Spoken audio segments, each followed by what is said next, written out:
and then I'll just do a quick walk through of the agenda.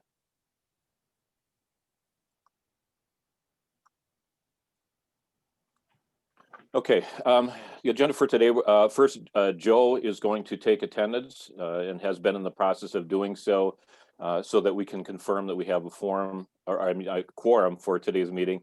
Then we'll pass it off to Pastor John to do devotion and prayer. Then I will do a review of the meeting purpose and some opening comments, and then pass the baton to Dina to provide an update on the impact to date and present the Playscapes plan and budget. And then we'll move to a motion, discussion, and congregation vote, and finally adjourn. So Joe, with that, I'll pass it to you to confirm. Okay, Al, would you mind? There we go. Yeah, I wanted to have the ability to look at folks on the screen. So I've been trying to take attendance as people come in, but because it's been a fast and furious at the end here, I guess I just want to be sure that I have the numbers right. So even though it's going to take a little bit of time, I'm going to run down the list. And when I'm finished, if you would please correct me or add any other names in that I have missed. So I'm going to use last names only unless there's a confusion. So I have Anderley 1, Anderson 2, Ball, B-A-L-L Ball 2, B-A-U-L-E Ball 1, Boozer I have 1, Caldwell I have 2, Christie I have 2, Connors I have 2, Delagrazio I have 2, Dennison I have 2, Dorr I have 2, Dorsey I have 1, Ehlers I have 1, Gergens I have 1 right now, Aaron Gresh I have 1, whoops, touched the wrong key here, sorry. Just a second. Sorry, I touched the wrong key at the wrong time. Okay, now I'm caught up. Aaron Gresh, I have 1. Al Gresh, I have 1. Amanda, I have 1. Laverne, I have 1. Hagermans, I have 1 right now. Barb Johnson, 1. Ellie Kimmel, 1. Scott Krieger, 2. Wayne Krieger, 1. Norquist, 2 right now. Parker, 2. Peterson, 1. Patel, 1. Roosh 2, Schwengel 2, Sear 1, Yursky 1, Fisher 4, Boozer 2, well, Boozer 1, I said that one already, sorry. Blank 2, Sherman 1, Butler 1, and Carlman 1. So now, if you would, since I think everybody, help me out, council members, I don't see any telephone. Oh, there is a telephone call person. So who is at 377-7194? If you could speak up and tell us who you were, please. I will save my grandparents the trouble. It is Bob and Diane. Robert Fisher. Oh, there. She figured out. Good job, Grandma. Very good. Way to go. That's awesome. All right. I need a little bit of help with those because names weren't coming through clearly. So who did? Bob Fisher 2 or 1? Yes, 2. Bob and Diane Fisher. Okay, good. Thank you. And who else was on the phone? Anybody? What was that? No, just seeing if there was anyone else calling in. So Oh. Bob and Diane, I have you taken care of. Okay. And now I'll go back to anyone who's in on the video portion of the call. So if I read something incorrect, would you kind of wave your hands in the air for a few seconds while we see if I need to correct anything? Now go from screen to screen here a little bit. So I saw Pam Gergens waving her hand. Okay, Pam, what's the correction? Tim joined late. Tim's on somewhere, Joe. Okay, thank you. Anyone else waving hands? Did I see Mike Hagerman waving a hand? Okay, I got Sue Carlman. Sue, what's the correction? Unmute yourself first, Sue. I'm not a voting member. I'm just watching for information. Okay, awesome. Thank you so much for reminding me of that. And who else did you see, Pastor? I thought I saw Mike Hagerman, but then I think he was shaking his head no. No, that's right. Okay. Okay, And then the other I saw earlier was Kayla Boozer, but I think Leo is there as well. okay, thanks for that correction. And I see Kristen Nielsen on. Hi, Kristen. Hello, good morning. Welcome. Okay, so if there aren't any other corrections, I can report to you that 56 people are currently on. Oh, Elisa's on, so I can add another one, so that'll be 57. 3 Norquists now.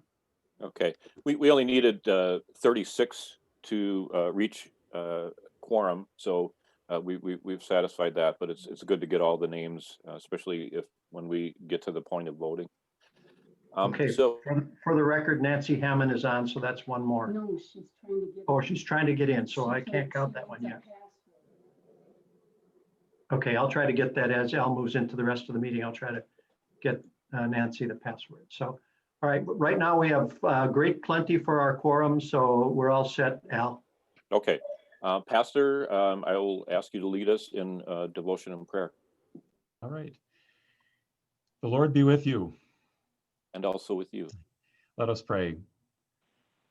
God, we thank you for the amazing gifts that you have given to us, the wonder of so many different assets, of the people that you have gathered in this ministry, of the vision that the people who have gone before us and established this ministry had for gifts of land, of our building, of talents and abilities within our congregation, for the neighborhood in which we are set, for the opportunity to use these gifts for your purposes.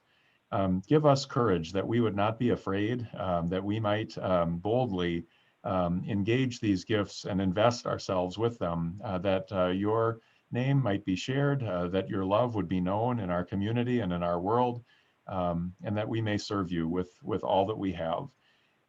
We ask your blessing on our deliberations here today. We thank you for the ministry of Faith Community Pathways and all who have contributed to this and have helped make it possible, and for the ideas that are before us. Give us wisdom as we deliberate now today.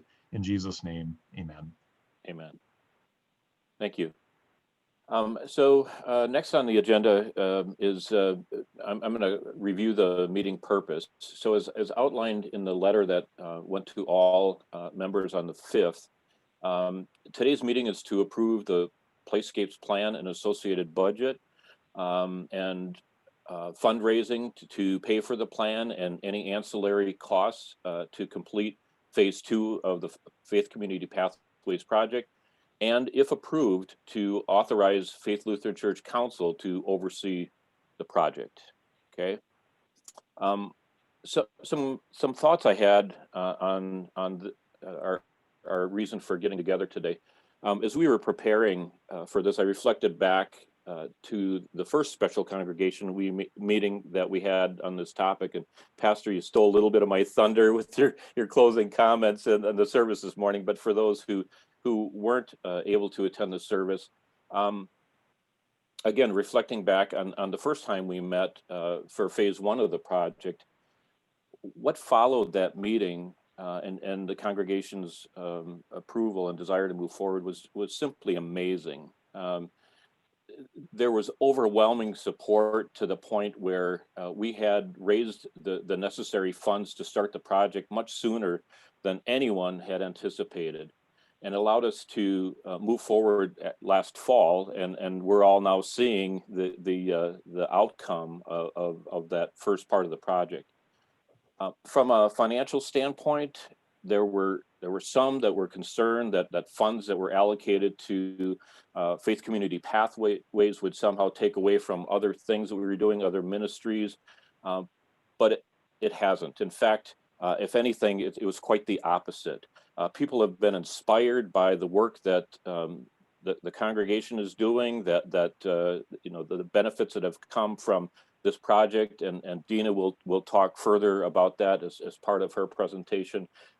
Like I said, it's been absolutely amazing. And if you if you had the opportunity to attend Leo's financial forum, we're in excellent financial shape right now, in spite of an unprecedented pandemic. So, this ministry has opened the door to establish relationships with our Cedar Point neighbors and others that hadn't relationships that hadn't previously existed. We're gaining visibility both within the Cedarburg community and outside of it. If you look at the mission and vision that we created, this is both a real and tangible way that we are living out the mission and vision, right? And Pastor, it's amazing how timely God is with his gospel message, and the one that you shared this morning at the service, which was about the 3 slaves and their use of the talents. This is Faith Lutheran Church employing the talents in the way that God intends for us to employ them. We're not hiding them. We're not fearful. So I hope that the faith in this project and what it can do for our congregation and our ministry will continue, and we can continue to move forward with the project.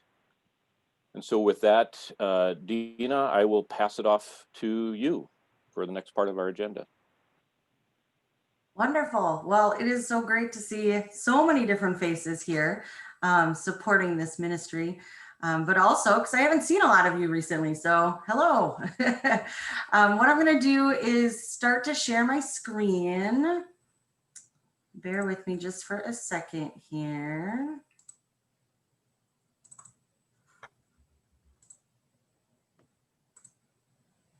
All right. So everyone can see it, right? Thumbs up from some people at least. Awesome. Yep. Thank you. I have kind of a presentation that has different parts to it. And as we go through the different parts, I'm going to be taking questions, and we'll also have questions and discussions at the end. So feel free to ask it in between when I call for questions. Otherwise, you can hold it to the end as well. I want to make sure everyone has a chance to get any of their thoughts out and any questions that they might have answered. So Al and Pastor, if you guys can help me out with if anyone's raising their hand, since when I share my screen, I can only see a couple of people, that would be helpful. Feel free to just interrupt me at that point. But here, I thought we'd start with a beautiful picture of our pathways. We have them, which is wonderful. They are there. And it grew beautifully this year. And it's just a beautiful backdrop with our church. So that's how I wanted to start. Al touched base a little bit on our mission and our vision statement. And there's a few words in there that I highlighted, things to pay attention to. These mission statements, this vision statement, these are things that no matter what we do in our church, we go back to and we ask ourselves, how does whatever I want to do, whatever my idea is, how does it go along with our mission statement? Does it fit? Am I on the right path? And our mission, part of it is care for the earth. And I think we've done a fantastic job with that. We took mowed grass that from a biology standpoint doesn't hold a whole lot of life. And we turned it into something absolutely beautiful that supports so many different species of not only insect and animal, but also plant species that are suffering. And these are local plants and local animals that need homes. And we were able to provide for that. If you look at our vision statement, part of that states a gateway for environmental stewardship. Again, I think we have hit the nail right on the head. We took something that could be improved, and we did that in a way that's best for this earth. But the next part is what I want to focus on today, a creator of partnerships. So our goal with this project is to reach out into the community, to find out who's there, who would like to join us, who might want to not only come on to our grounds and enjoy what we have provided, but also who needs that spiritual help? Who might want to join our church? Those are all things that help us create these partnerships into the community. And we've done a wonderful job of starting to take care of our earth better on our grounds. But now we need to look into how does that create partnerships? And you know what? The great part about it is it already has. We have put in the Prairie and people have come. The old saying of build it and they shall come. Well, it does work, but it only works for the people that see it. So I wanted to share a couple comments that I've received through emails. These are comments from not congregation members, people in the community. Some of you might have seen some of these before too. I know I've shared them in the Focus newsletter as well. But the Duda family had emailed me, and they had given this beautiful quote. Our family lives right across the street from Faith Community Pathways, and our kids love it there. Thank you so much for developing it. The email actually continued to go on to say, hey, I heard a rumor that maybe there's more coming, and we're really excited about that, and how can we donate? That's fantastic. People are starting to hear about what we're about and what we're doing. This family actually also did a video for us. So if you saw on Facebook, one of the videos, they came and their kids were playing in the background, and Dad was talking about how they just love to be there and how important it is for them. And that's fantastic. That's our first connection. And the only thing we did to get that connection and to create it was to plant some seeds. So here's another comment. Let's see, this one's a little bit longer. I'm going to move you guys just a little bit so I can read it. There we go. This one comes from the Rose family, and Heidi Rose and I have been in communication now for quite some time. She's very interested in our project and wants to be involved. And so this is kind of a couple of her quotes put together. It says, my children, ages 4, nearly 3, and 5.5 months, all light up when we visit the new Prairie. I have watched my oldest test her burgeoning independence, her younger sister delight in the flowers and rocks to climb, and my youngest smile as she watches it all unfold before her. I think it is wonderful that Cedarburg will have a natural play space for families to enjoy together. My oldest attended a nature preschool last year, and we quickly saw what a difference play in natural spaces made for her. So glad that Cedarburg will soon be able to offer something similar to all of our youngest residents. We are grateful to have leaders in our community, and this is important, who are passionate about nature, education, and bringing people together. So she sees this as a connection without us even having to say, hey, make a connection with us, build that bridge. The community is starting to see it. And now these are people that live within the neighborhood.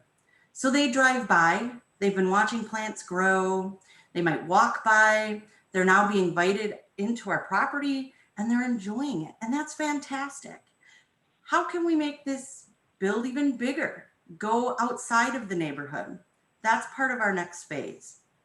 But I wanted to share another quote with you. And this one you guys might have seen. This one is from Dottie. She doesn't even know it's going to be on there. I hope it's okay, Dottie. I'm sure it is. That she had an interaction with a student that helped to actually plant the seeds. And the interaction was really neat. So she says that Thelma Haida Baker, and if you remember, Thelma used to be the Cedarburg in residence for River Edge for Ozaukee County. She isn't anymore, but she's still very much a part of the Prairie. She told us that the West Lawn students would help spread the seeds on the Prairie, and in doing so would take ownership of the project. Today, as I was taking a picture of the sign for Faith Community Pathways, 2 young boys rode past on their bikes and they said hi. The one boy was excited about how many wildflowers were coming up and said, you know, I helped plant those flowers. And I told him that was cool and then said, thank you. He said, you're welcome, and rode off. Thelma was right. These connections that we have, not only with the buildings around us, the houses, the neighborhoods, are fantastic, but we also have a connection with a school. And the school comes onto our property. They've already come on this year, even though the spring or the fall has been kind of chilly, they were out and they were enjoying it and they were learning in our Prairie. That's amazing. And all of those families of those children at that school all live locally. They're our target audience, so to speak. And they're taking ownership to something that they were able to help with. And that's just showing another way of building that connection. Pastor, you have seen a lot of changes that have taken place. You want to take a moment, since you are there all the time and you see what it looked like before and who came to our grounds before compared to now, if you want to share that. So I think what Dina has shared is just wonderful, but just briefly, there's really literally not a day that goes by that I don't see people utilizing the grounds. And I try to take initiative when I can to go out and have some conversation, together and just welcome folks. And the response is so positive. And people, I think there was, we used the image before of sometimes when you have a church with a huge lawn around it, it can feel a little bit like a castle with a moat around it that sort of inadvertently says, stay away. And I think people have realized that this is an invitation that says, welcome. We want to connect with you. And they are so grateful for that. And so it's really been wonderful to see. One other thing I was going to comment on, this was something Linda Peterson found. If you ever go on Google Maps and go by Faith Lutheran Church, if you do their street view, when the Google car was driving around taking those pictures, there were actually groups from West Lawn that were out doing nature study that day. And so there's little groups of kids that are all around with their teachers, and you can't identify who's who or anything like that. But man, what a wonderful testimony that is. Even on Google Street View, you can see our grounds being used by young people and children and being engaged, and learning. So just want to reinforce the kind of things that Dina is talking about here. Thank you, because those are important. I mean, that's why we are doing these things, why we're spending our energy. So if we're talking connections, we've started to see them grow a little bit with our direct neighborhood residents, but how can we make them grow? What can we do to take this another step forward? And the first thing we can do is maintaining the grounds. And we have a fantastic crew that does beautiful work. They keep everything in tip-top shape. Our flowers are gorgeous in all of our little planters around the church, and they just enhance the Prairie. Just by mowing the grass is important. And it's fun to watch people that are in the Prairie leave the Prairie, and they feel okay to walk on the grass now and go up to one of the flower beds and take a closer look. And they're coming out of the woods and walking across our property and seeing what we have to offer. And that couldn't happen if things weren't kept. We have to keep things well maintained for inviting people onto our property. So that's one way we can help these to grow. The next way is by spreading the word. We're here. It's planted. It's beautiful. Come and visit. And that word is starting to spread throughout the community, but mainly through the neighborhood. So again, how can we get outside of our direct neighborhood? And one way we can do it is by programming and having events. We have had 2 programs in the Prairie so far. We have another one scheduled for November, which is connected with River Edge. That one actually booked up in about 2.5 hours. For anyone who does programming, that is a huge feat. I have never seen that happen before, and either had anyone at River Edge to have a program actually exceed capacity in 2.5 hours. So that's fantastic. Then we are looking at doing a handful of programs in December. Just because it gets cold doesn't mean we can't bundle up and be out there.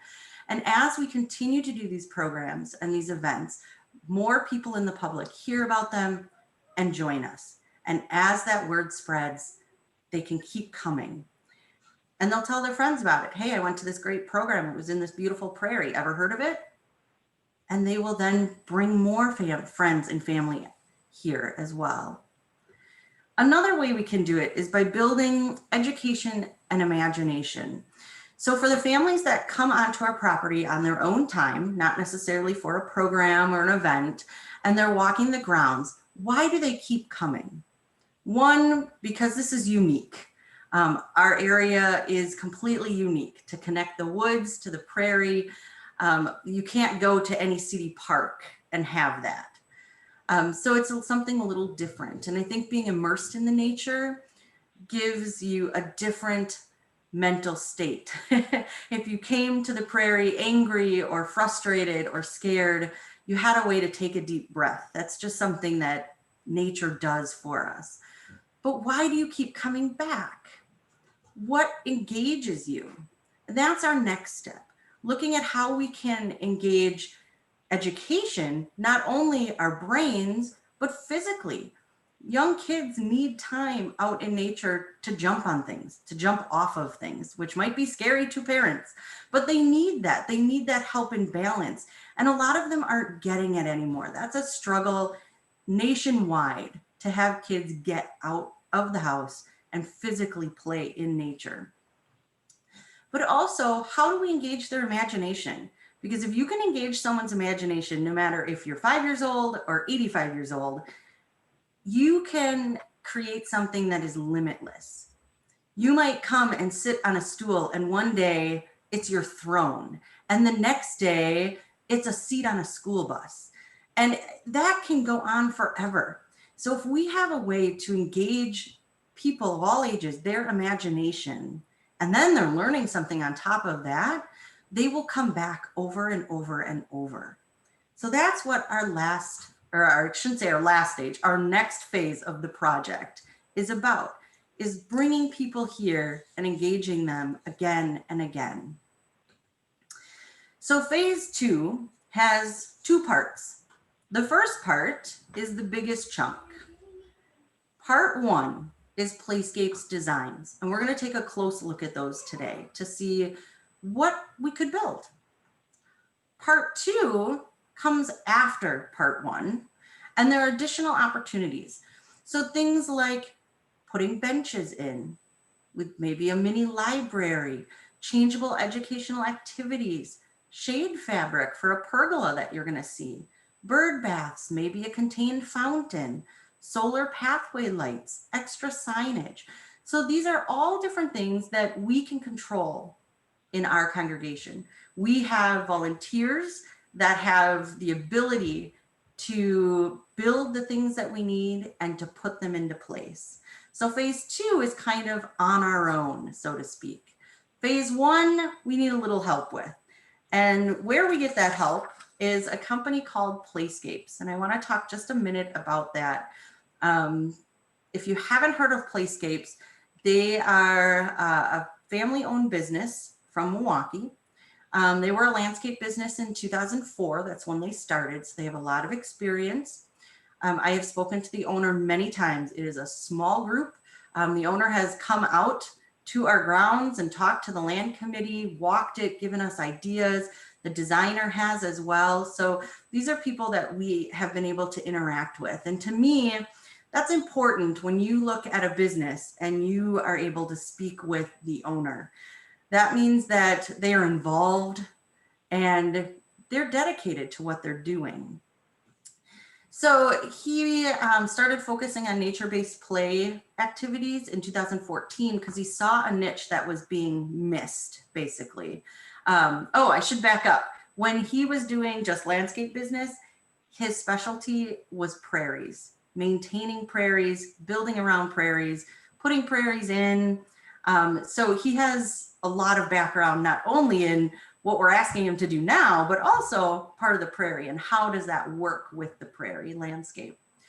So back in 2014, he started to focus on this type of work. He rebranded his business in 2017 because he saw that no one else was doing this. No other landscapers were focusing on how you can engage people actively in their environment, and not just kids. He does this on an adult scale as well. He doesn't just put in, playgrounds. They're a little bit different. Everything that they do is natural materials, or as much as possible. So they like to use black locust, which we'll be talking about in a little bit. And they custom design things. So this isn't a company that you look through a catalog and say, yep, we want these swings, we want this slide, we want this balance beam, order it all and put it in. That's not how they function. There might be some ordering of parts. However, they really focus on building everything hands-on in their workshop, and those same crew come out and then build it on your property. So a little picture of the Prairie. I know everybody has probably seen this before, but I wanted to point out what we're talking about before we get there. So if you see my mouse moving, that circle is closest to Wilson Street, and that is our entrance circle because it's closest to the entrance. The next circle up here, that one is our meditation circle. And that circle hopefully will be connected to a section in here that will be a beautiful garden down the road. Then we have a really large circle in the middle, and that's our gathering circle. Our next circle here is our climbing circle. And lastly, all the way on the end, we have our tunnel circle. Now we asked Playscapes to develop initially 3 of the circles. We ended up adding a 4th because of some of the ideas that they had and that we had for the Prairie going forward. So the circles we're going to be talking about today are the 2 first ones and the 2 last ones. The circle in the center, being our gathering circle, is purposely being left open. And that's where we might add benches for additional seating, but that is a circle that groups could meet in.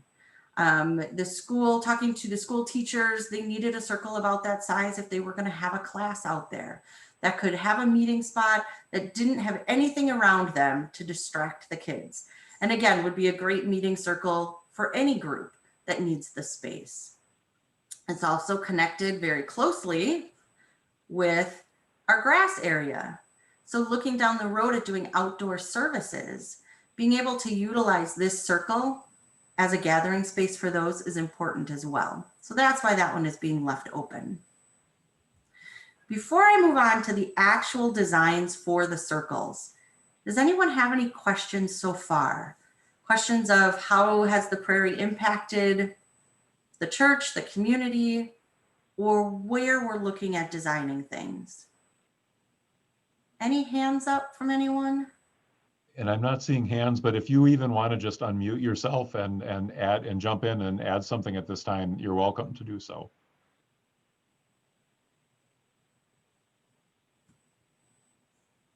All right, pretty quiet. I have an attentive group, or I'm boring you out of your minds. I don't know. Hopefully it's not the boring one. All right. Any questions from anyone that's on the phone? Because we can't see if they're raising their hand. Okay. No, wonderful. Quiet there too. Thanks. Okay, so we're going to move on now to the actual circles, and we're going to start over on this end, closest to Wilson Street at our entrance circle. And we're just going to move through the Prairie that way. So our entrance circle design. You know, there was just a message in the chat that says, "You're not boring. This is very interesting." Oh, excellent. Well, great. Well, thank you for whoever wrote that comment. I'm glad to hear it. All right, so getting into our entrance circle, we have a couple different elements in this circle. The circle is very simple in design. And the reason we liked it that way was because we want it to be inviting. We want it to be eye-catching, to grab people from the street and say, hey, there's something neat over here. Come and walk over here and not just on the sidewalk.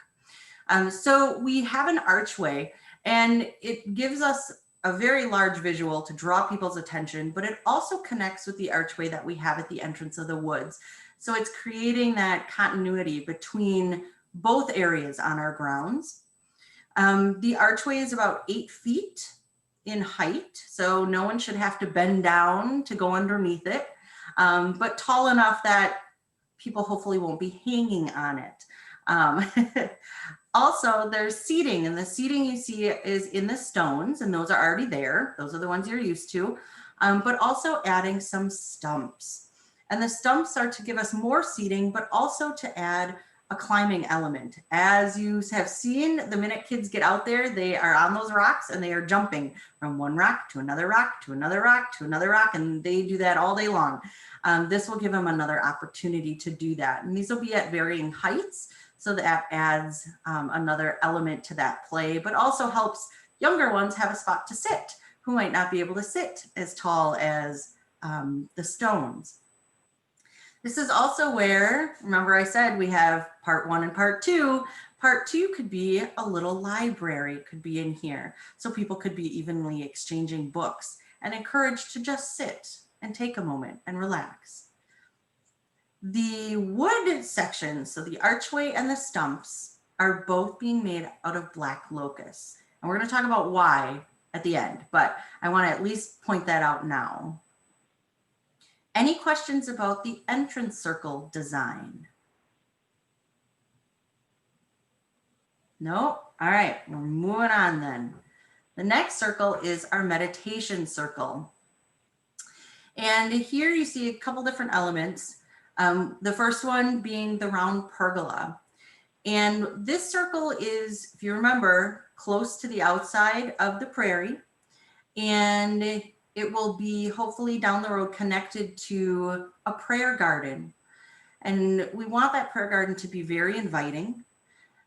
But a lot of people come to a prayer garden to take a moment, to be on their own, to meditate about anything and everything going on in their life. So we wanted the circle to have a little bit more of an intimate feel.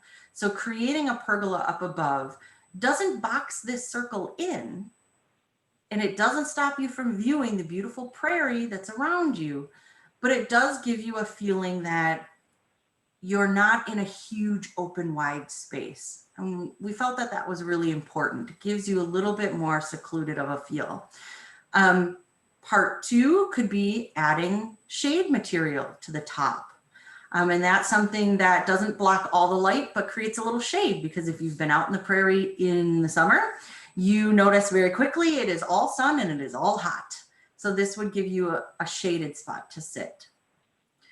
In the center, you see, and it's best, you can kind of see it the best probably in this bottom picture, this little thing that looks like it has a lot of circles on it, and it does. And that's called a lily pad symbols. And it creates a very quiet, very soft tone. And each circle has its own tone, and mallets are there and they're attached so no one can walk off with them.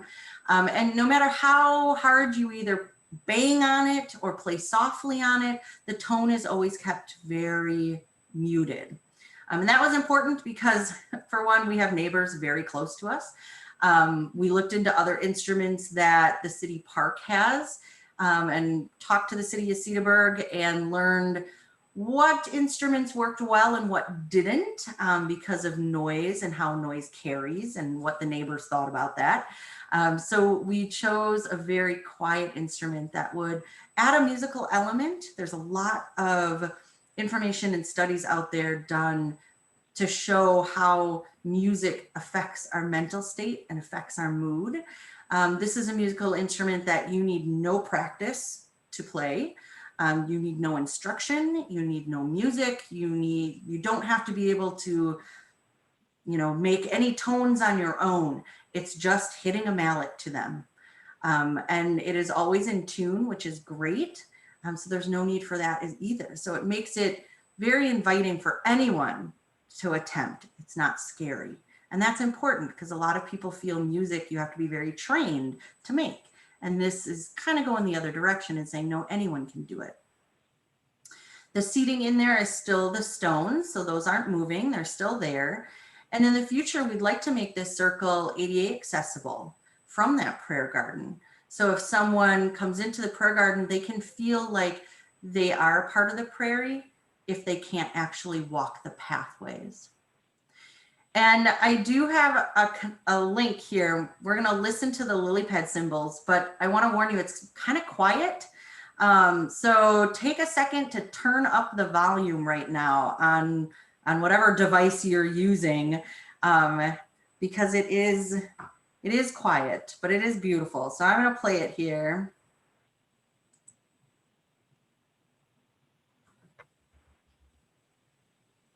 Should just take a second to connect, and then I'll give you an idea.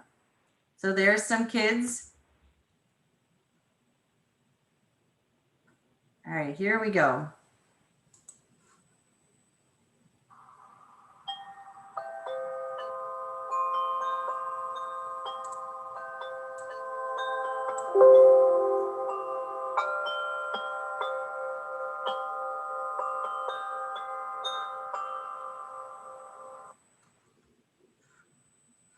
So did everyone hear that? Yep. Yeah, okay. Yeah. So as you saw, it was just a very quiet, soft sound. And what's nice about the cymbals is the harder you hit, the quieter it is. So if you're thinking young kids are going to go and just wail on this thing and bang on it, which I'm sure they will do, they're going to actually get a quieter sound. You need the little disc to resonate, to vibrate. And if you hit it lightly, you get the best sound. So that will help as well. It neighbors' fears of, oh my gosh, these kids are going to be out there and it's going to be like huge cymbals. They're actually not. They're pretty quiet, and you have to hit lightly to get the loudest sound, which most kids have not figured out yet. Any questions about the meditation circle? No? All right, we're going to keep going. On to the climbing circle. And this is one of our... Dina, Esther had a question. Yes. It's not actually a question. I just wanted to point out that the design of the meditation circle is actually based on something that Pastor's friend Paul submitted to us previously. So it's not something that Playscapes came up with. It's actually something that we had been thinking about possibly doing. Yes, thank you, Esther. We thought we could do this circle down the road on our own since we had a beautiful design. But as Tom Sear will probably add to this story, he's been digging holes out there, putting up signage, and he hits rock a lot. So we decided that possibly building this on our own might be beyond our reach as volunteers. So that's why this circle got added into Playscapes, but they took the design that we had and utilized that. Anyone else? Okay. So moving on to the climbing circle. So the climbing circle is one of our biggest circles. And as you can see, we have a couple different parts to the circle. So I'm going to talk about the circle up here because I think it's easiest to see all the parts. We have a large viewing platform. And this platform is neat because it extends over the prairie a little bit. It's 3 feet high, and most of the prairie plants will get to be about 3 feet high. So you're right at the top. So it gives a very different view of the prairie to be able to be above it and looking down. From an educational standpoint, that's fantastic because you can point specific things out in the prairie, but you can also talk about what is it like to be a bee? What is it like to be a bird? How do you see this prairie? Very different from how we see it walking through it. So beautiful viewing platform there. And then we have down on this, all this in here. These are the current stones that go around the circle. So they're just being moved around a little bit and repurposed. And then all of the wood, again, is black locust down here. And these are all at different heights. When you look at the other pictures, you can kind of see how they're going to intermingle between themselves. And that is giving kids a huge area to play. But again, if the platform's only 3 feet high, you see the rocks only go to 3 feet high as well. So from a playground standpoint, this is very safe. It is very low impact. However, because it's being built with natural materials, it gives the perception of being scary. And from adults, we don't really like to feel that scary feeling. Kids love it. They thrive on it. That's why they have to climb the tallest rock pile out there, no matter if it's safe or not. And so what Playscapes has created here in this circle is a lot of ways that kids of all different ages, all different abilities can be climbing on different things, but they're not climbing very high. 3 feet is actually lower than what the highest rung is to get to monkey bars on a playground. And so a lot of kids will fight very hard to get to those monkey bars. They might be able to climb up easily because it's a ladder, but once they get there, the only way down is to jump. And that can be a long jump depending on how old the child is. Here, if you jump off the 3 foot high rock, it is a lower jump than jumping off of most monkey bars. So that's something to keep in mind. We're not creating a huge jungle gym that has a lot of danger. It's more of a perceived danger by the kids. The bottom of the circle is different right now. It's crushed granite on the base, on the ground. It will be a mulch. And the mulch that they use is a playground certified mulch. So it, instead of it just being loose fibers, kind of starts out that way, but it also interweaves together. So it stays in place and has a very good ability for impact. So when you do jump off of something, you're not going directly to the ground. They're actually putting in 12 inches of this product. But it is an all natural product. And we'll talk about that in a little bit when we start talking about what everything is made out of. You also see on the viewing platform that there is netting going all the way around. So we won't be having anyone deciding to jump into the prairie like a pool off of the platform. That's contained for safety as well. Any questions on the climbing circle?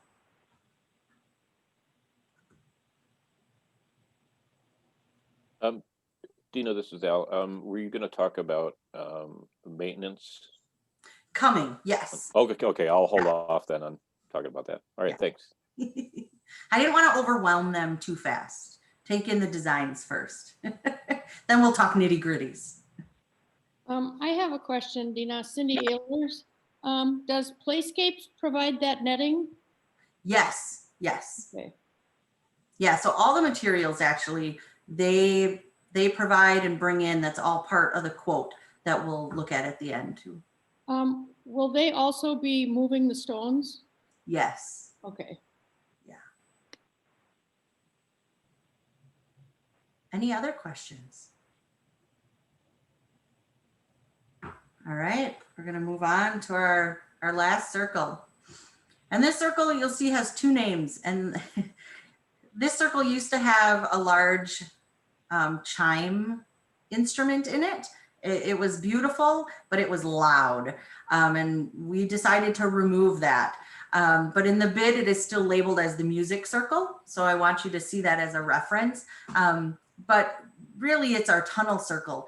It has tunnels, which is fantastic. Another element to be able to have imaginative play in. If you've been anywhere where there's a tunnel or a hut, you know that kids are in there non-stop.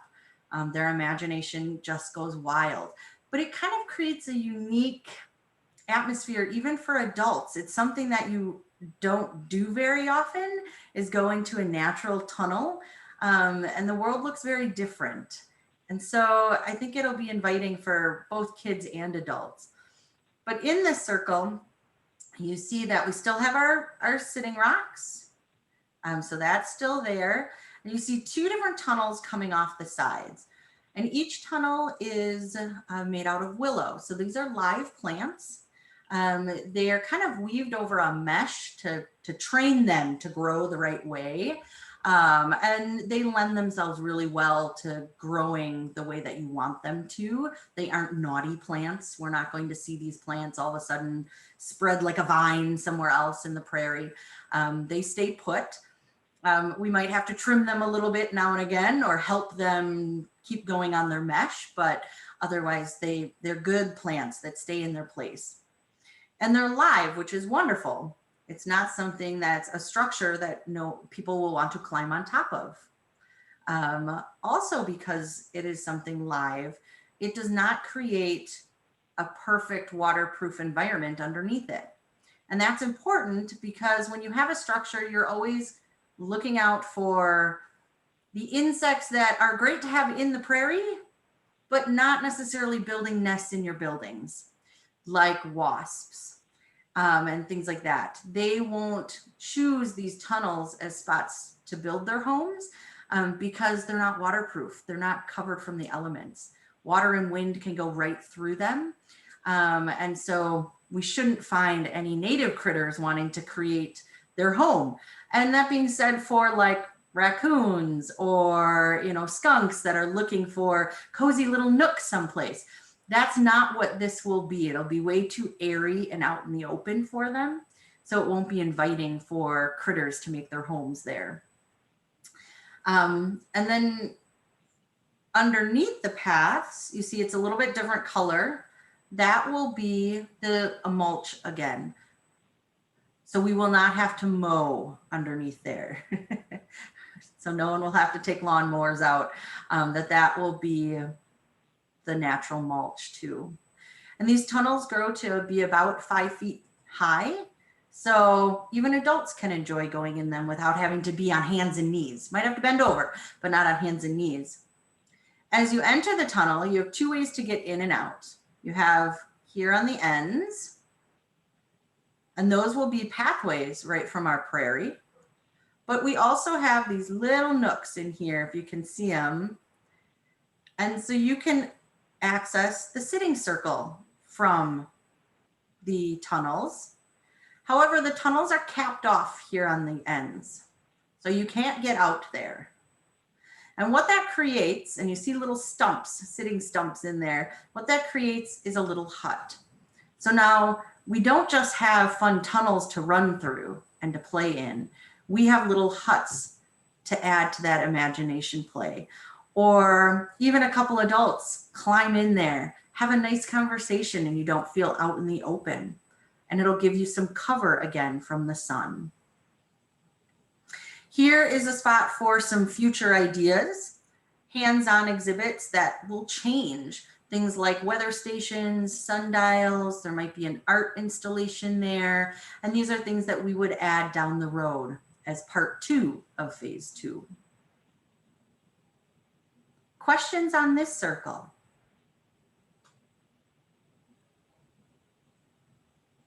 You guys are a quiet group. So attentive. All right. Well, then we are going to move on to look at maintenance, because maintenance is a big factor. As you start to build something new, you want to know what is the maintenance going to be on a normal basis down the road. And so we're going to take a look at a couple maintenance things here. We do have some general maintenance, and I wanted to give some ideas of how long things typically last. So lifetime expectation for playgrounds is about 15 years, and that's just an industry standard. All the visual wood that you saw in the circles is either cedar or it's black locust, and both hold up to the elements really well. All of the non-visual wood, and the only place we have that is in the viewing platform, underneath the viewing platform. And those are factory treated lumber.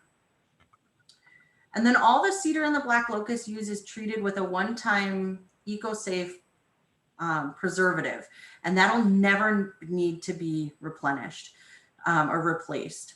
So basically what Playscapes does is they take black locust and they use every part of that tree, and they will strip the bark off.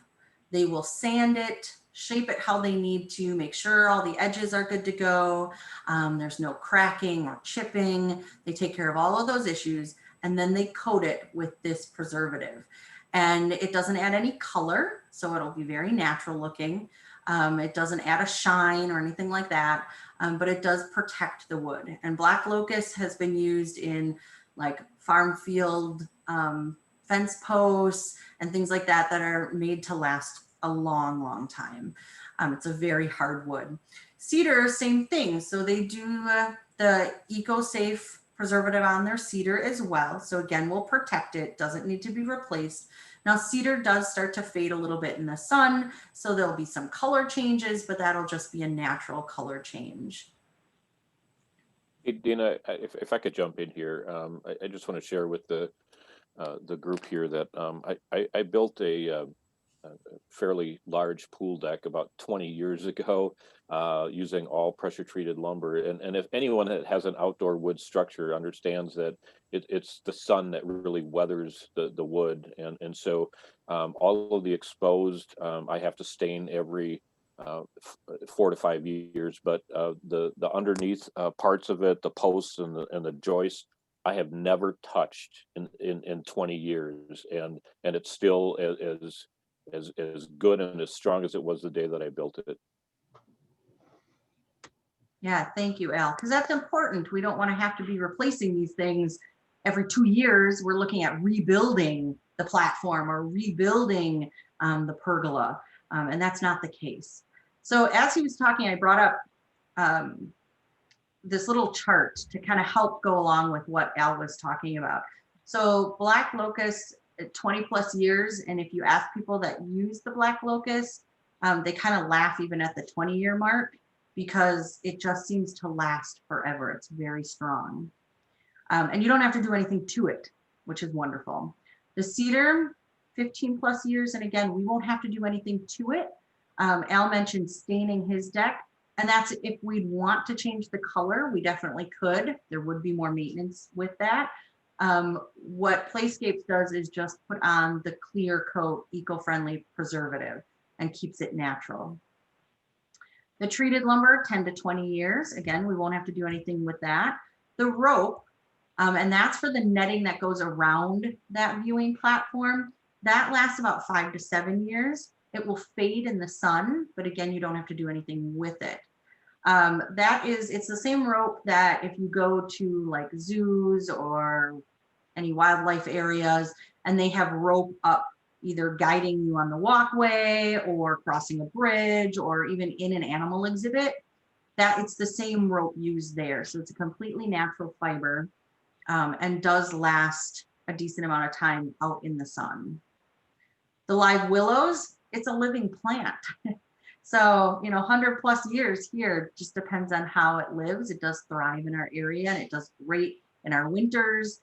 We don't have to worry about it dying off in cold winter or snow. It can take that, but it can also take the hot, humid sun. Maintenance there would just be pruning. As it grows, of course, not every branch is going to follow into the perfect little mesh area. So we can weave it in, we can prune it, and we can kind of go from there as a need basis. The certified playground mulch, so that lasts in the industry, they claim it lasts about 8 years. When I spoke to Playscapes about it, they said it really varies depending on how much traffic. 8 years is the average for a very busy city park. I'm guessing that we're not going to see quite the same amount of foot traffic in our mulched areas as a very busy city park does. So we might get more time out of that. They also say to refresh it every year or two, and that could be adding another inch or two. It depends on, again, the foot traffic. What this mulch actually does is it meshes together and creates a mat, and that just gets squashed over time, and that's why you start to add more to it. The lily pad symbols, there the lifespan is 15 plus years for the instrument to be out in the elements. And the only thing to do is to clean it with soap and water if it gets dirty. So being out in the elements, it can get dusty. Sometimes the rain takes care of it. It's not around any trees, so we won't have to worry about sap, which is wonderful. They say that can be hard to clean off. We shouldn't have that issue. So it would just be general cleaning there as well. Any questions on some of the maintenance, either up front or down the road? Any questions on the materials? Okay. So we're going to look at some Playscapes specifics because they do carry warranties on some of their items. So here's a chart with their warranty. I'm not going to read through the entire chart. Take a look at it. But basically, they warranty all of the black locusts for 10 years. And she said if something starts to chip, or it got hit a certain way and it's starting to splinter, just call us. They'll either come out and completely sand it down and refinish it, or they will completely replace it. And that is covered 100%. There's no cost for them coming out and to evaluate it. There's no cost for them to fix it. All the materials and the labor are included. And then we also do have, the 2 years for any non-black locusts. So that would be the cedar. And that would also be the wood underneath the treated lumber. The lily pad cymbals does come with a warranty as well from that company. The lily pad cymbals comes from a company that is known nationwide for outdoor instruments and trying to get instruments into the hands of everyone. They've been all over the country. If you go to different music parks, it is their instruments that you're playing. They're pretty much the only one in the country that makes them. And so they have a 5-year warranty on all the material defects or manufacturing issues on all of theirs. And then safety. Safety is important since we are putting things in that people will climb on. And some of the safety points, I'll move you guys out here. There we go. Playscapes equipment is in compliance with all of the regulations that any playground, public playground has to. So they meet all of those regulations. The play structures, they talked a little bit about how they have a risk perception without an actual risk. We're not falling from a tall height of over 10 feet. We're at 3 feet. And then they also put in the ground coverings, and they kind of go above and beyond a little bit with that. The mulch, from what I found, the standard was 9 inches for a 10-foot fall. Well, they put in 12 inches, even though we only have a 3-foot fall. And they do that because they know that this material does squash over time. And so they're giving you a little bit of extra right then in the beginning. Any questions on safety or warranty information?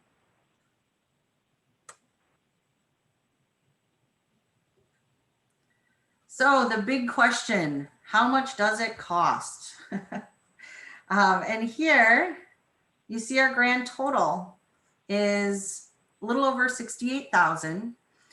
And Cindy, you were asking questions about, are they moving everything? Are they bringing in all their equipment? Are they going to build it and bring the netting and that sort of thing? They include everything. So their designs are complete and they do it all. We don't have to supply anything. They are, though, comfortable working with volunteer crews to help build, and they feel that creates ownership. So they're happy to help with that and lead that, but it doesn't really affect our total cost. So if you take a look at our circles, our climbing circle, have all the parts there. Our music circle, that's our tunnel circle.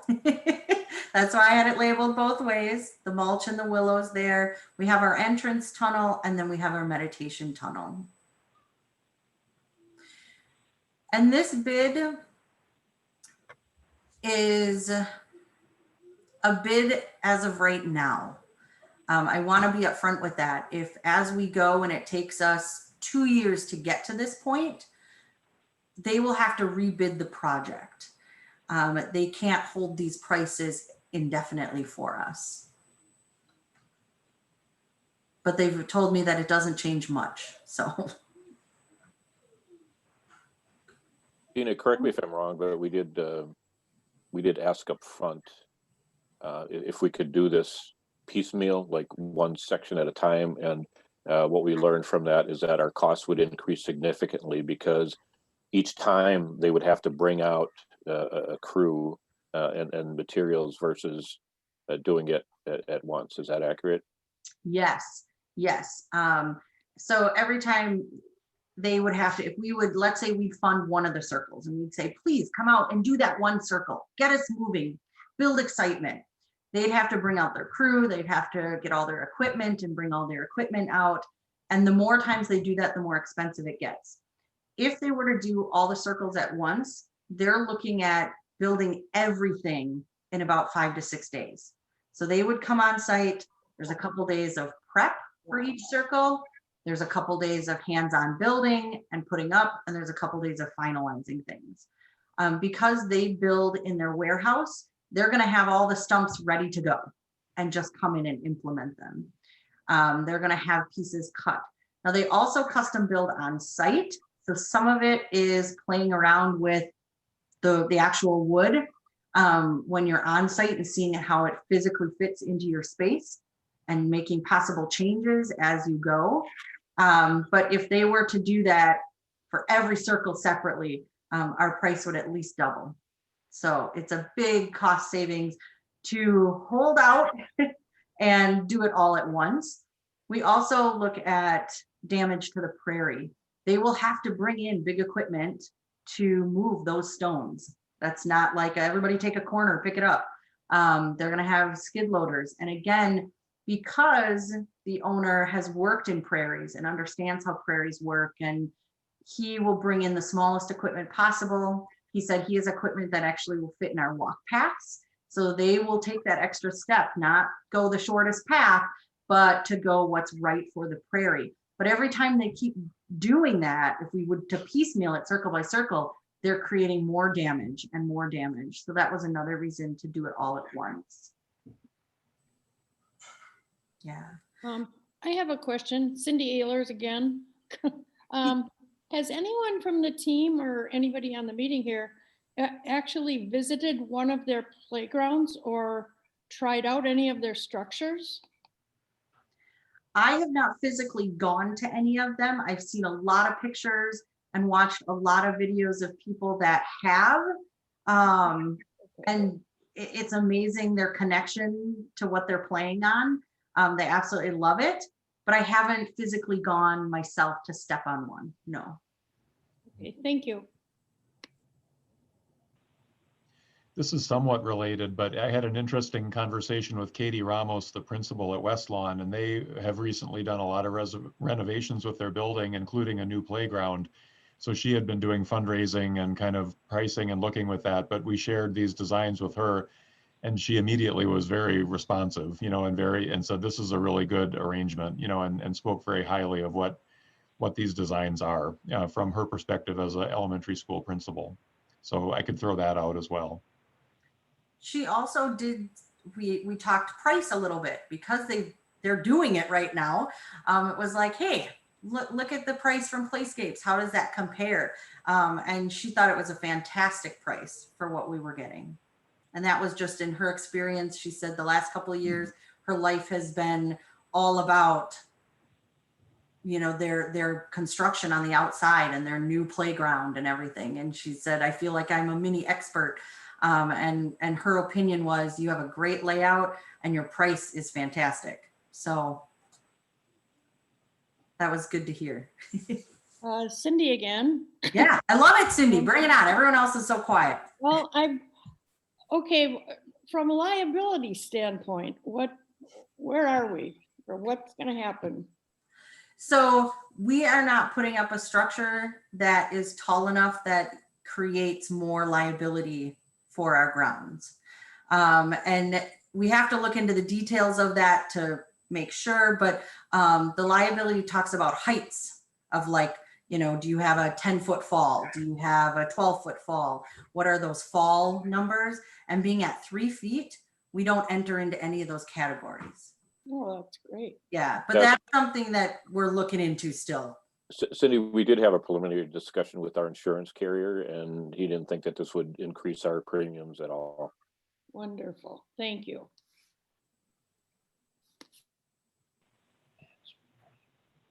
Anyone else?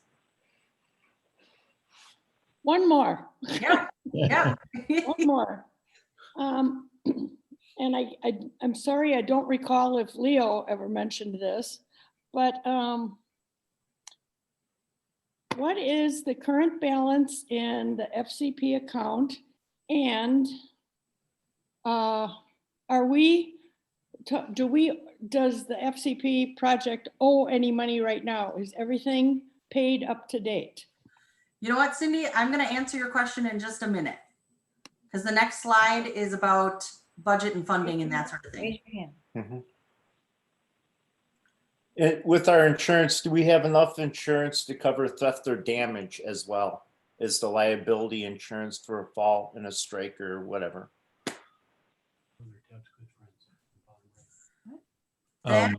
Yeah, I think I mean, everything I understand about our insurance is it's very comprehensive, you know, and so we can look more closely at that, Tom, but I believe so, you know, with the coverage that we have.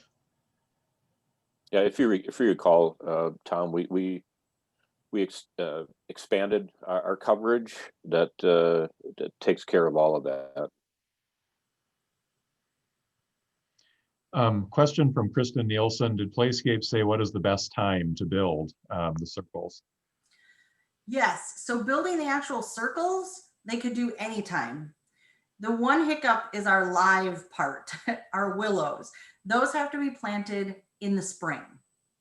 So if we can get things aligned correctly with our funding and the timing, it would be great to put it in the spring, all the circles, because then the willows can be planted as the same part of everything. If, let's say, we are ready to go, but it's the fall, what they would do is come in and do all of our circles, but then they would come back the next spring and put in the willows. So the best time is the spring, but really the circles can be done anytime. They would just have to come back for the planting if need be. That also works really well for the prairie, I should say too. And I think that's part of the reason they would like to do everything in the spring, is it'll be less disruptive to the prairie at that time. I see another hand up. Who had a hand up? Kristen again, I think. Yeah, actually, so Mark Thompson, it might be the next slide that you're going to talk about. I'm wondering what if the group has pursued granting agencies and that kind of thing. And I imagine that goes right into the funding question. Yes, that's the next slide. You guys are jumping ahead. I love it. That means you're listening. And I'm not just talking to a computer screen and a camera. So next steps, because we were having a lot of questions on budgets. So next steps would be fundraising, obviously. And we're going to talk more in depth about fundraising in just a minute. But then the city of Cedarburg, we have to go through all their permits and their approval process. We would get a final bid from Playscapes, and that will depend on how long this process takes. Like I said, if it takes 2 years, these prices are going to change a little bit. And then we would be moving on to construction. But let's talk fundraising. Since everyone's geared to go there, let's go for it. So funding. First of all, with funding, there's a big thank you. And we have a beautiful sign on this slide that talks about all of our donors. If you have not gone out to see the sign, please do. It's a beautiful artistic rendition of a way of saying thank you. And there's a big thank you, not only to this congregation, everyone stepped up and promoted this project, not only in words, but financially. So thank you for that. But we also had community support. I've listed there a couple different organizations that we were able to get grants for, or grants from, for this part of the project. And that was difficult because this was a project from scratch. No one really knew what a prairie was going to be like. Did they want to invest in it? It was hard to get people on board because it was an idea that was just an idea. It was great on paper, but what was it going to look like? As we go forward with our fundraising, it's a much easier conversation. It's not we're starting from scratch. It's we have this beautiful pathways that people are coming to help us add to it. And people are going to get excited about the add-on part. I think it's because they didn't know if they bought into the original plan, but now that they see it's working and thriving, they want to be on board and they want people to know that their organization is on board. So phase one, I believe Al talked about this a little bit in the beginning about how we raised the money in a little under 5 months, which is huge. But while doing that, we maintained a very strong church budget. Donations that came from the congregation didn't negatively impact the total giving that's generally given for the church and the missions. We saw us thrive in both areas. So the idea that someone gave to this particular project versus giving to either the church budget or a mission of the month, it wasn't a or situation. It was, I still give to the church the way I do, and I want to be part of this extra project. And it was above and beyond. And if you speak to anyone who donated, I'm sure you're going to get that same response. But our numbers show it. Leo has shown that in the presentations, that we do have a strong church financially, but we were able to take on a huge project. And this is all in the midst of COVID, which shows how strong we are as a congregation and a community. But looking to phase two, how is it going to be different than phase one? Because there are a lot of differences in how we're looking to fund phase two versus phase one. So phase two, we need a little under 69,000. And that's just for Playscapes section of it. Remember, there was a part one and a part two. And part two was down the road. And that as funding continues to go, we'll start adding things into the design ourselves. But we need the about 69,000 up front to work with Playscapes to get the majority in. And no church budgetary money is going to this, just like phase one. There isn't something written in the budget saying X amount of dollars are going towards Faith Community Pathways. That's not the case. This project is completely funded off of donations. So looking at our funding for this time, our main goal is local grants. We applied for some national grants kind of on a whim. What's hard when you are a national grant is you're 1 in a million. And we're a small project, so we did not receive the national grants that we sent out. So we're looking more for local grants because those are the organizations that want their name on something local that people see, because people know them and they want to be part of it. They want to impact their local community. So the 3 that I have listed there are 3 that we already have relationships with. We have reached out to them, talking about their grant process, their deadlines. We've talked to people on their boards about our project. We've made an initial connection. So it's not just turning in a piece of paper with our name on it saying, please give us money. It's creating that relationship ahead of time before you turn in that application so that that organization is excited to hear about you. And we have other organizations we're starting to work with, but these are the 3 large ones that are already excited and invested and want to know more about the project. They want the details because they want to be part of it.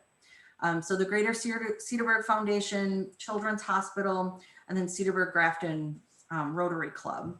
So those are the organizations we will be working with first and going through their grant process. We're hoping to be able to get this at least half funded with grants. Now, like I said, before the project was brand new, organizations didn't know how it was going to play out. Now that they see it thriving, they want to be part of it. So it's a much easier conversation and they're excited about it because there's something that they can see if they're not starting from the beginning. The community, looking at getting the word out more there with programs in the Prairie, public events, and West Lawn School. Being able to just get the word out there initially in phase one helped us to get some funding from individual families that just felt this project is going to be good. Well, that is spreading. And people are asking me, like the Duda family, they ask me flat out, hey, heard a rumor. Is it happening? Because we want to be part of it. How do we donate? To have community members that I don't know at all reaching out to my email saying, how do I donate? It shows that the word is getting out there, and that we're going to work even more with public programming to be able to bring more of the public on our grounds. In November, the public programming is with River Edge, and most of the people that signed up, I don't know any of them. They are all River Edge members that signed up for this program. That is a whole different audience that we have not had on our grounds ever. These are going to be families with kids coming to do a project, hearing about where they are, what it's about, what's coming, and how they can be a part of it. And so if that will be in every public program, there's a few minutes of, hey, where are you? What are we about? How can you help fund for it? So getting the word out that way too, and basically building that individual group from the community up that wants to donate as well. And then working with Westlawn School, this one's been a little trickier this year with COVID. They have a lot of restrictions. We can't just plan wonderful events with them right now. We're hoping that gets a little bit easier in the spring, but we're looking at some of the ways that their parent organization fundraises, and would they be willing to do a fundraiser for Faith Community Pathways? And they've already said yes, they want to. It's just a matter of trying to figure out those details. But again, that goes home to all of those kids and all those families that live right there in Cedarburg, our perfect target audience. So that's another group that we will be able to pull from for funding. And then again, for the congregation, there are a lot of people that have approached me to say, I didn't give the first time around. And it's for a whole slew of reasons. Can I still give? Well, of course you can. It's still a project that we feel very passionate about as a congregation, that we support. But again, those donations aren't being pulled from donations they might give to the church in general. They're just an addition to. So funding this phase looks different. It's going to be focusing more on the grant process than it did before. And we've made those connections, and then looking into the community before, being sponsored by the congregation. Did that answer some of the questions? I think that one that Cindy had asked was like how much we currently have actually in the Faith Community Pathways budget. Yes, so in that account is just over 6,800 right now. And she asked about paying. Everything's been paid. Mm-hmm. So there's no outlining bills that need to be covered. Everything's been paid.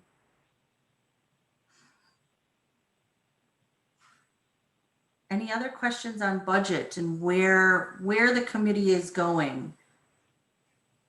To try to fund the project.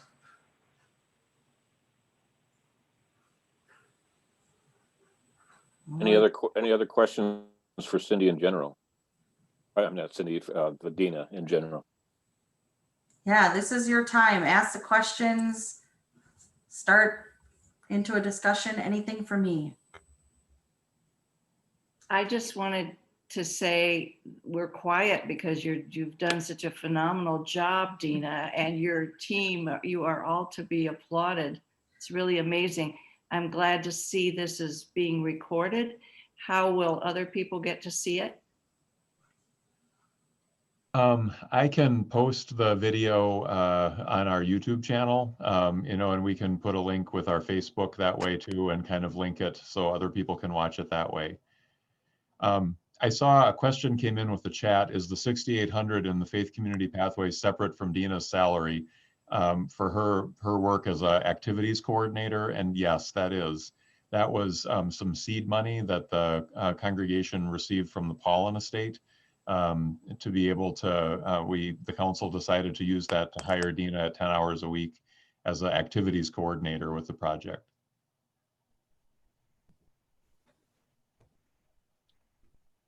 I just want to say, Kristen here, sorry, that That's okay.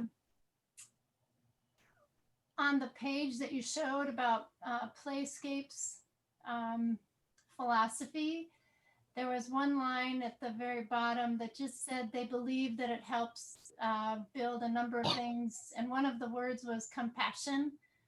I've actually heard and read some studies that people have done that unencumbered play in nature actually is, they now can show a direct correlation to children's and ultimately adults' ability to be compassionate and have empathy. So when we think about our goal as a church, as we're raising people to be involved in the world that reflect the kind of perspective that Jesus does, there's a direct correlation to the time that kids can explore and wonder and discover and ultimately have empathy for and compassion for another human being. So it's significant. And so it's been really fun to hear, Dina, what you've been explaining. I'm really excited by it. And it's, and the kind of ways it shapes these kids it runs deep. So thank you. And I just want to add also a comment because there's so many people that know them. The children of Myron and Peg Thompson are also very excited, and we're figuring out how to use this as a way to continue to honor our family's presence at Faith. Awesome. Yeah. Thank you, Mark and Kristen. Appreciate that. Okay, if there's no more further questions for Dina, then I'm going to ask for a motion. Just a quick reminder of why we're here today. It's to approve the plan, budget, fundraising, and council oversight. So again, with that, I will call for a motion. I'd like to make a motion, Al. Okay, Cindy, go ahead. So I move to approve the Playscapes plans and associated budget as presented, and authorize the Congregation Council of Faith Lutheran Church to both raise the funds necessary to complete phase 2 of the Faith Community Pathways project and to oversee the implementation of the project as funds become available. Do I have a second? I second. Thank you. Any discussion on the motion?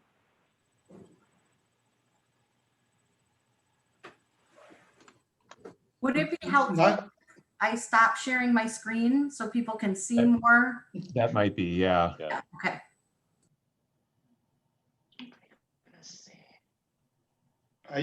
Not so much a discussion on the motion, but I had a thought, several times park was mentioned.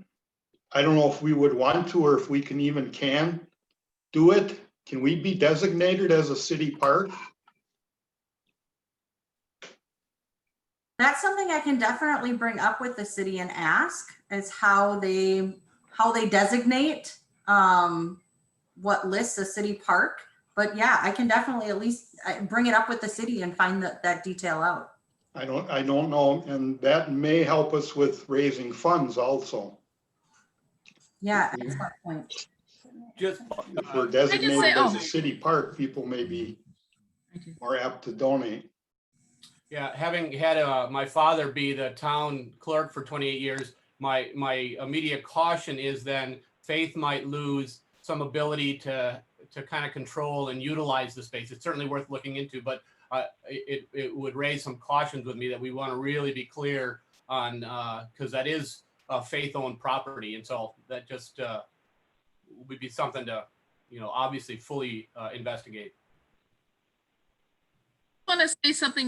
We've emphasized a lot the relationship with West Lawn School and how kids take advantage of this, but there are a lot of seniors in this community now, in this neighborhood, and they also are taking advantage of this Prairie, of coming over and walking and spending time there.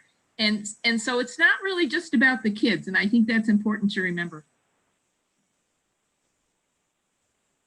Yeah, I think it's definitely kind of a neat example of intergenerational, kind of connection that's happening. I've seen grandparents bringing their grandchildren there as well, but it's, thanks for that, Esther. Okay, well, if there's no further discussion, let me quickly go through how the vote is going to take place here. I'm going to start by calling for a voice vote.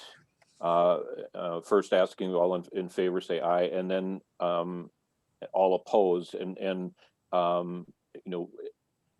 if it's unanimous, then there's no point in going any further. But if there are any if there are any dissenting votes, then we'll go to an actual vote count. Does that make sense? Mm-hmm. Okay. And I So saw everyone unmuting as well, so thank you. You can go ahead and unmute yourself for the voice vote. yeah, Pastor, if you want to make sure that everyone is unmuted for this part of it. Yeah. I'd encourage everybody to check on your picture in the lower left-hand corner of your picture, whether the little microphone is gone, because if it's a red microphone, you're still muted. Wayne. Yeah, so I think Vanjie and Laverne and Wayne, you guys are still muted. There we go. Wayne is unmuted now, and so Vanjie and Laverne, if you guys want to unmute yourselves as well. Okay, it looks like they're unmuted. Angie is still muted. Sounds off, so be careful what you say. There we go. Is that fine? Go. You're good, Vanjie. Yes. What? You're good. Yep. Okay. Okay. Are we good, Pastor? Okay. All right. So at this point, I'll call for a vote. All those in favor of the motion as presented, say aye. Aye. Aye. Opposed? Say nay. Okay, motion carries as unanimous.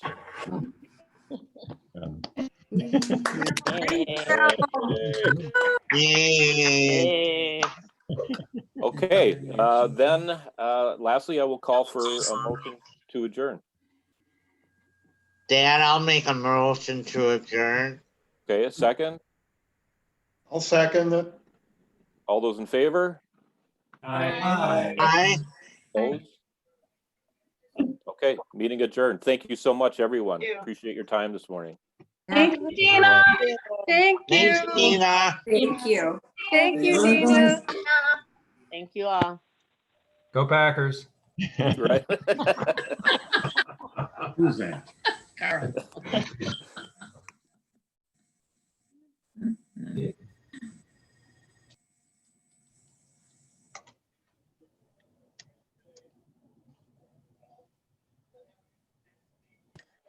Great.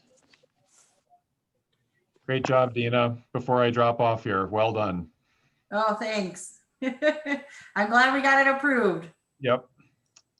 All right, I'm going to end it here, so we'll close it off. We'll talk to you later. Bye. Okay, bye-bye.